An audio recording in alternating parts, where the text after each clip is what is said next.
Selamat sejahtera, nama saya Buwanishwari. Hari ini saya nak membentangkan poster mengenai modernisme.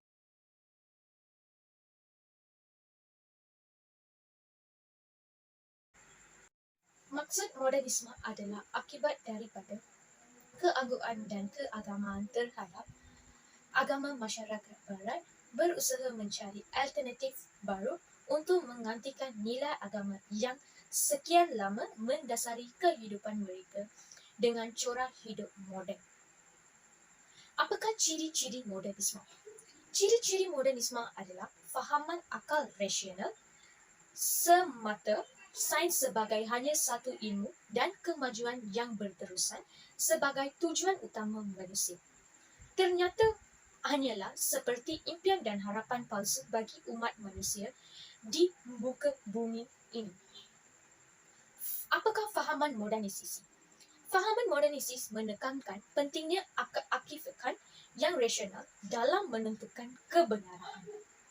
Apakah bentuk organisasi, sosial dan sebagainya? Mengagungkan kejayaan sains dan kaedah saintifik.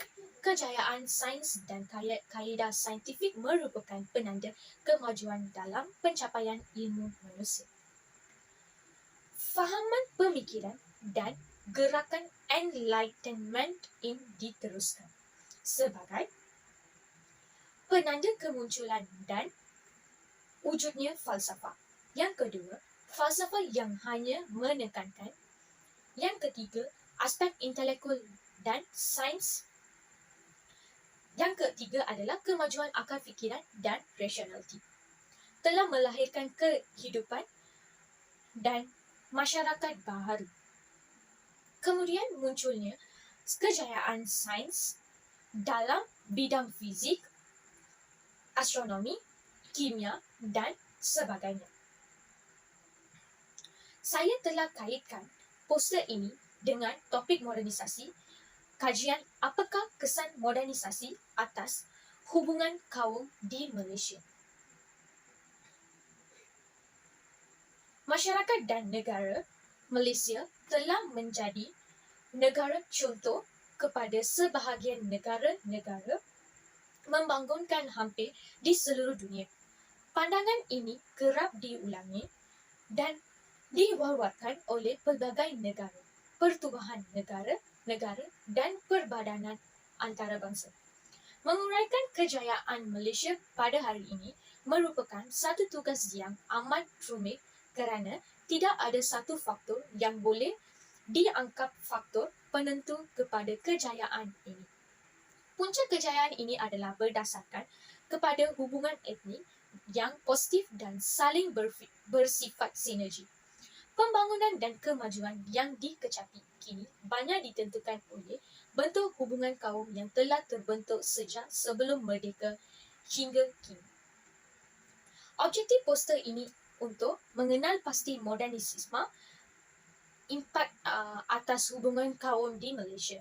Yang kedua adalah untuk adakah perpaduan kaum wujud di Malaysia.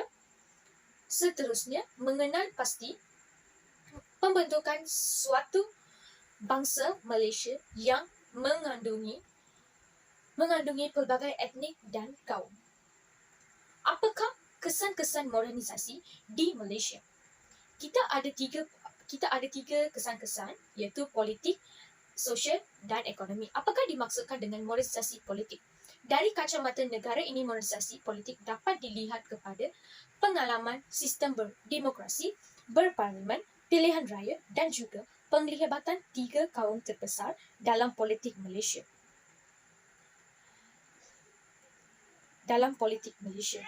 Setiap kaum berpaksikan kepentingan kaum masing-masing, tetapi dengan terputuhan Perti Perikatan ialah telah membuktikan bahawa tiga kaum terbesar iaitu Melayu, Cina dan India telah menerima idea politik moden di mana-mana setiap parti berlainan bangsa boleh bersatu dalam satu parti politik.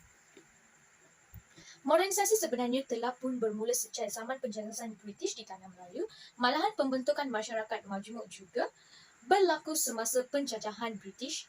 Dalam hal ini, dua perkara yang perlu diberi perhatian adalah moralisasi dalam hubungan etnik yang datang seiring dan saling berkaitan di antara satu sama lain. Terima kasih.